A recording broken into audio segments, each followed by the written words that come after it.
Hello, friends. I hope you're all well and still celebrating the victorious win by our Guyana Amazon Warriors. As usual, we bring to you the Week in Review produced by the Ministry of Health. The Honorable Dr. Frank Anthony, Minister of Health, spent the last week attending several high-level meetings in Washington, D.C. at the General Assembly's 78th session. These meetings were attended by heads of state, ministers of health, and other partners in health from around the world.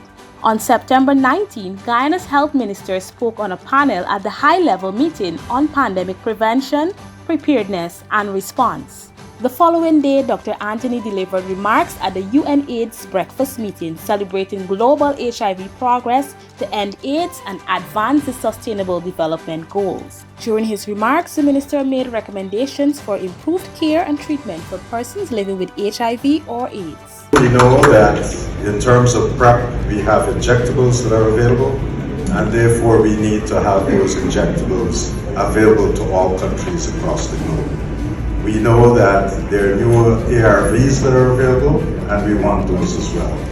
We know that with the newer ARVs, the side effects are less, and therefore it is incumbent that we have them so that our patients can be better treated. On September 21st, he spoke at a meeting on universal health coverage and eye care. According to the World Health Organization, WHO, more than 2 billion people are living with a vision impairment, and of these, at least 1 billion people are needlessly living with poor vision due to lack of access to eye care services. Guyana has started its work in expanding eye care services across its 10 administrative regions. The minister briefed his colleagues on the new initiatives being undertaken in Guyana already. In Guyana, we have been doing quite a number of things relating to vision. One recent initiative that we've started is to do a comprehensive school screening program, which includes eye screening, hearing, we do dental checkups, and we do an overall check for any other disease that the child might have. We have started at nursery, those entering nursery, and our intention is by the end of the year to have 27,000 children screened. Once we detect any problem, the health systems are going to fix it. So our intention is that a child in Guyana would be screened at least once at nursery, once at primary, and once at secondary. Apart from that, we have also, in our indigenous communities, we have been sending out ophthalmologists, and so they're screening for glaucoma and cataract. And if we detect any such disease in the population here, then we bring them to Georgetown and we went to the operations there free of cost. And all the associated costs with transportation and everything is taken care of by the government. We have also started a program to do corneal transplants, and over the last year or two, a number of persons have benefited from those transplants. While in D.C., the Honorable Minister of Health also engaged in a panel discussion with Jeff Martha, Chairman and Chief Executive Officer of Medtronic, and Dr. Juan Pablo Uribe, Global Director of Health, Nutrition and Population at the World Bank. The discussions were chaired by Mary Lou Valdez, Deputy Director attached to the Office of Global Health Affairs in the U.S. Department of Health and Human Services. The panel discussion was centered on achieving universal health coverage with the private sector, focused on equity and access with a training and education lens. Dr. Tedros Adhanom Ghebreyesus, Director General of the World Health Organization, also delivered the keynote speech.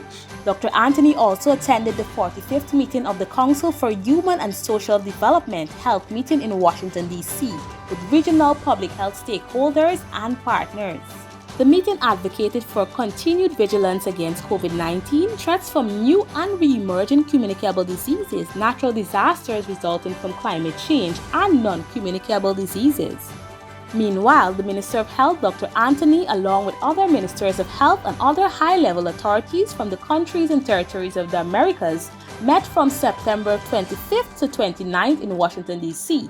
to participate in the 60th Directing Council of the Pan American Health Organization. In addition, Minister Anthony met with Jarbas Barbosa, the director of PAHO, who stated that his organization remains committed to supporting Guyana in priority health areas, such as training for nurses, innovation, elimination of diseases, and prevention of NCDs. As we wrap up our weekend review, we are delighted to tell you that the Amazon Warriors champions have collaborated with the Ministry of Health to bring you important messages as we launch our Go for 6 diabetes campaign. Here are those messages, and until next time, stay well. Diabetes continues to be a major health challenge for us Guyanese. That's why Guyana's Ministry of Health has partnered with the Mount Sinai Health System in New York City to launch the Go for 6 campaign. The Go for 6 campaign outlines 6 essential habits that people living with diabetes must adopt to have good control over their blood sugar and to avoid further health complications. Our Amazon warriors support the idea of a healthier Guyana and have these messages for you. Engage in daily physical activity. Take your medication as they are prescribed. Monitor your blood sugar at home. Eating healthy. Include fruits and vegetables in your diet.